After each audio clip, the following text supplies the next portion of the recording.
Okay, imagine this place. It's always like top of the happiness charts, right? Globally. Hmm. And it's where fairy tales seem real, but it's also super modern with design and tech. And there's this one word you hear all the time, Hygge. Hygge, yeah. We're talking Denmark, known for being progressive, unique culture. But what's it really like when you visit? Is it actually as pricey as everyone says? That's the big question, usually. And how do you even, find that Danish contentment thing, that Hygge? So welcome to this deep dive. We're digging into the source material you sent us, all about Denmark. Our mission today, go beyond the usual tourist stuff. Right, get past the cliches. Yeah, understand what really makes Denmark tick, figure out the practical side, yes, definitely the cost, and pull out those tips that could make your trip really special. We've got some great sources here, travel guides, local insights. And these are good because they don't just list sites, they try to connect it all, right? Yeah. The culture, the practical stuff. Enough detail to plan, but not overwhelming. It's a solid base for digging in. Okay, let's unpack this. What do these sources say is the core of Danish identity? And you really can't start anywhere else but Hygge. No, you have to start there. The material describes it as more than just a word. It's a feeling, right? Coziness, being content, well-being, finding joy in simple things like a warm blanket, good company, candles, that sort of thing. And what's fascinating and what the sources really underline is how fundamental it is. It's not some passing trend. No. They really frame it as key to the lifestyle, maybe even linked to those happiness rankings. It's just part of how things are done. It shapes homes, how people socialize. And speaking of shaping homes, design and innovation. The sources constantly bring this up. Denmark as a powerhouse. Oh, absolutely. Think Lego, obviously, but also famous furniture, amazing architecture. And it's not just buildings. The sources talk about how cities are designed, sleek, functional, beautiful, and often really focused on being sustainable. Exactly. And that link between design, making life better, and sustainability, that's crucial here. It's not just about aesthetics. It's design, solving problems, making things work better, greener. The sources hit that hard. Then there's this whole layer of, fairy tales in history. Hans Christian Andersen, naturally. Can't avoid them. But also historic castles everywhere, these incredibly charming old towns. And Tivoli Gardens in Copenhagen feels like it's straight out of a story. And the history goes deep. The sources mention Viking sites, the royal palaces still used, these lovely old medieval town centers. It's that mix, isn't it? Ancient history right next to super modern stuff. And yeah, if you picture Copenhagen, you picture bikes. Oh, definitely. Bikes everywhere. The sources are crystal clear. Cycling culture is massive. A world leader. Literally more bikes than people, they say. With amazing bike lanes, real infrastructure. And it's not just Sunday cycling, right? The sources make it clear. It's primary transport. Yeah. Commuting, errands, everything. It's just how people live. And it adds to that green, efficient feel of the cities. Lastly, the sources hammer home how sustainable and green Denmark is. They talk about wind power everywhere, urban farms popping up, smart city projects, all aimed at reducing environmental impact. Yeah, it's presented almost like a glimpse of the future, Yeah. where sustainability is baked in, not just an add-on, which makes it really interesting if you care about that stuff, or sustainable travel. Okay, so we've got the Danish DNA, Hygge, design, history, bikes, green thinking. Where do you actually go to experience all this? Well, your trip pretty much has to start in Copenhagen. Almost certainly. Yeah. And the sources list the big ones. Nyhavn, the harbor with all the colorful buildings. Great for photos, grabbing coffee, maybe canal tour. That canal tour gets mentioned a lot as a good way to see the city layout from the water. Gives you perspective. Then Tivoli Gardens, historic amusement park, but also just beautiful gardens, entertainment, especially cool in the evening, they say. And yes, the Little Mermaid statue. Ah, the mermaid. Famous landmark, but the sources kind of hint. Maybe you don't expect it to be huge. Yeah, manage expectations there maybe. But Copenhagen also has these unique spots, like Cisternerne, this amazing art space in old underground water tanks. Wow. And Experimentarium, the science museum. Sounds like it's actually really fun, not just for kids. And the sources stress how small Denmark is, relatively, and how good the transport is. So getting out of Copenhagen for day trips is easy. Super easy. Like north to Kronborg Castle and Elsinore Helsingør, that's Shakespeare's Hamlet setting. Right. And also north, the Louisiana Museum of Modern Art.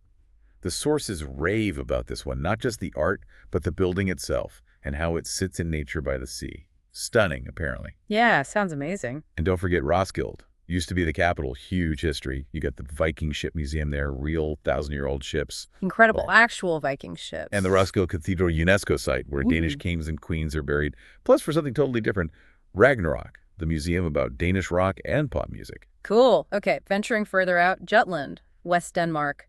Different vibe, the sources say. Billund, obviously. Legoland. Yeah, the original Legoland, plus the Lego house, which sounds like a must if you're even remotely a fan. And Aarhus, second biggest city. Younger feel, vibrant, they say. Great food scene. You got the Aarhus Art Museum there, the one with the rainbow walkway on the roof. Oh yeah, I've seen pictures of that. And Den Gamle By, that open-air museum showing old town life. Really brings history alive. So much beyond the cities, too. The sources talk a lot about Danes loving the outdoors. Hiking seems big. Very big. They mention specific trails, like the Gendarmsteen along the coast, or Hervigen, this ancient route through Jutland. And amazing natural spots like Mens Klint, those huge white chalk cliffs. Yeah. Or Thy National Park. Danes just really get outside. And beaches. Denmark's mostly coastline, right? Over 7,000 kilometers. Huge coastline. The sources talk about lovely white sand beaches, especially out west with the dunes. But even city beaches in Copenhagen, like Amager Beach Park, are supposed to be good. Interesting. Any other, like, hidden gems in the sources? Well, they mentioned Dyrehaven near Copenhagen, this big deer park, great for cycling. And it has Bakken, the world's oldest amusement park. Oldest? Yeah. Yeah.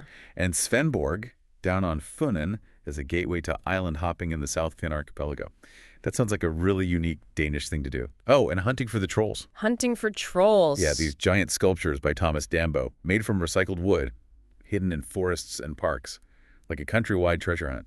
Sounds fun. That does sound fun. Okay, practical stuff. Super important. Food. The sources go crazy for smørbrød. Tell us about these. They sound way fancier than just sandwiches. Oh, they are. Presented like little works of art, really. Yeah. Quintessential Danish lunch. It's dark rye bread, but then topped with all sorts of things. Herring, shrimp, roast beef, salads, all arranged beautifully.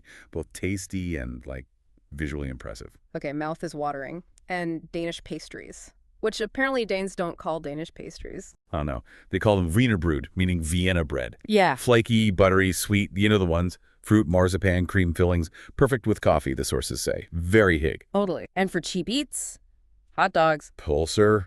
Yeah, huge national street food snack. Get them everywhere, lots of different toppings. Quick, easy, cheapish. Good to know. Beyond snacks, the sources mention heartier stuff too. Frikadeller Danish meatballs. And stegflæsk med persillesauce, that's fried pork belly with parsley sauce. It's actually the national dish. Fried pork belly. Okay. And for dessert, Rudgrud medfløde, a classic red berry pudding. They also touch on the whole new Nordic cuisine thing, Noma and all that. Local, seasonal, innovative. Can be very expensive. You can find more accessible versions in food markets or bistros. Plus, great craft beer and coffee scenes. Okay, accommodation. Where do you sleep? The sources break down the options and, importantly, the prices. Budget and first. Right, budget. Hostels and guest houses are your main options. Dorm beds, think roughly 35 to 75 US a night, maybe around 330 Danish kroner, DKK. Private rooms in hostels or simpler B&Bs jump up, maybe 90 to 180 US or like 750-ish DKK for private hostel rooms. And Airbnb? Camping? Airbnb private rooms might be 300, 500 DKK. Whole apartments may be starting around 700 DKK. Camping's cheaper, like 600 DKK a night, but remember, wild camping is a no-go. It's illegal. Good point. Mid-range. Mid-range, the sources put around $180 to $350 US per night. That gets you standard hotels, maybe boutique places. Often includes breakfast, which is a nice bonus. And luxury. Starts around 400, 800 US and goes up. High-end design hotels, prime locations, all that. The sources also mention renting a summer house, especially by the coast. Can be good value for groups, particularly off-season. And staying just outside the city center can save cash if transport's good. Makes sense. Okay, getting around. How is it? Really good, according to the sources. Public transport is efficient, clean, on time. Copenhagen has the metro and S-trains. Danish railways, DSB, connect the bigger cities. And that tip about orange tickets. Crucial money saver, yeah. Book train tickets online in advance. Look for those orange fares. Can save up to 60%, they say. Buses are good too. Flixbus is mentioned for budget intercity travel. Like Copenhagen to Aarhus, the bus is cheaper. Maybe 70 DKK for 4 hours versus the train, which is faster, under 3 hours, but costs more. Maybe 170 DKK. Gotcha. Train versus bus trade-off. And then there's cycling. Still the king, especially in Copenhagen. Right. Sources emphasize the great safe bike lanes.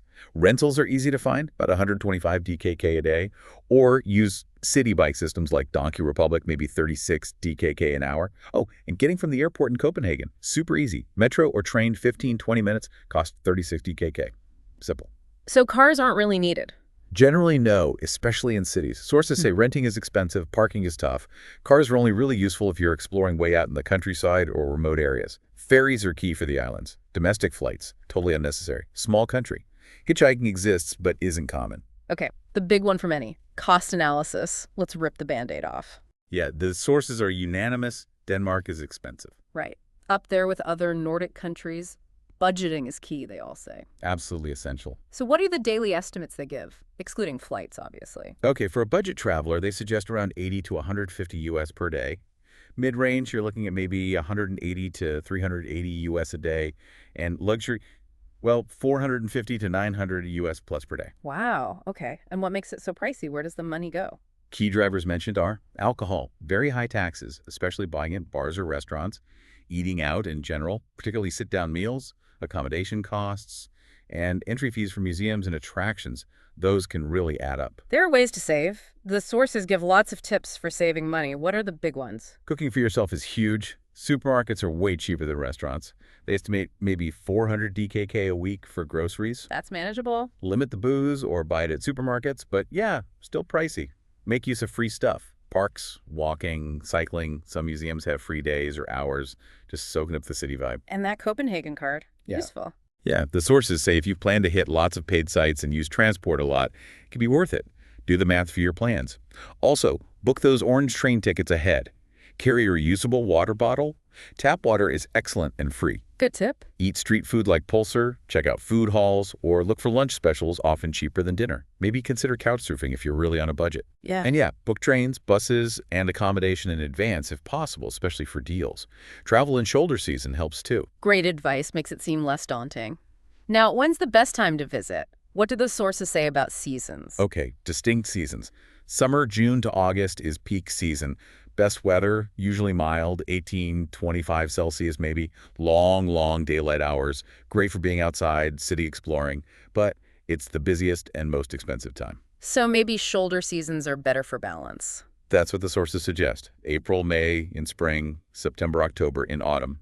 Milder weather still, fewer crowds, plus you get spring flowers or autumn colors. Often a really good compromise. And winter, November to March, sounds potentially bleak. It's cold, around freezing, and daylight is short, no denying that. But the sources frame winter as prime Hygge time. Ah, right. The cozy cafes, Christmas markets, Tivoli all lit up for the holidays. It's generally the cheapest time, apart from Christmas, New Year, and fewest tourists. So yeah, May, Sept for general sightseeing and outdoors, winter for deep Hygge and festive vibes. Got it. Let's quickly circle back to culture and people. We talked Hygge, design, bikes. Anything else the sources highlight about Danes themselves? They emphasize egalitarianism, progressive values, punctuality is important, honesty too. Big focus on social equality, work-life balance, environmental responsibility, and crucially, English is spoken widely and very well. How are Danes described personally? Generally friendly, helpful, but maybe a bit reserved at first, the sources suggest. Mm-hmm. They appreciate politeness, showing genuine interest. Not overly effusive initially, perhaps. Okay, and finally, safety and security. Extremely safe is the message, ranked very highly globally for safety. Low violent crime. Any caveats? Just the usual common sense stuff. Petty crime like pickpocketing can happen, but it's rare, and mostly in really crowded tourist hotspots, Nyhavn, Tivoli, busy stations. So just be aware there. Cycling safety rules are important to follow too. What about that Freetown Christiania place? Ah, yes. Sources mention that specifically. Interesting place, but the strong advice is don't engage with the drug scene and absolutely do not take photos in the areas where dealing happens.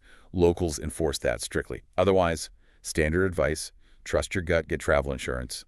And yeah, tap water is safe everywhere. Emergency number is 112. Okay, so wrapping this all up, what's the big picture from this deep dive? Denmark, based on these sources, really seems like this fascinating mix. Fairy tale charm meets super sleek design. Efficiency meets, well, Hygge coziness. Progressive ideas meet deep traditions. It's a unique blend. And yeah, the cost is real. You need to plan for it. But these insights show it's manageable with smart choices. Cooking some meals, booking ahead, maybe traveling shoulder season. You can experience the Hygge, the happiness, the sustainability without completely breaking the bank. It's doable. And it makes you think, doesn't it? Reading about a society so focused on Hygge, equality, sustainability, it poses a question for you listening.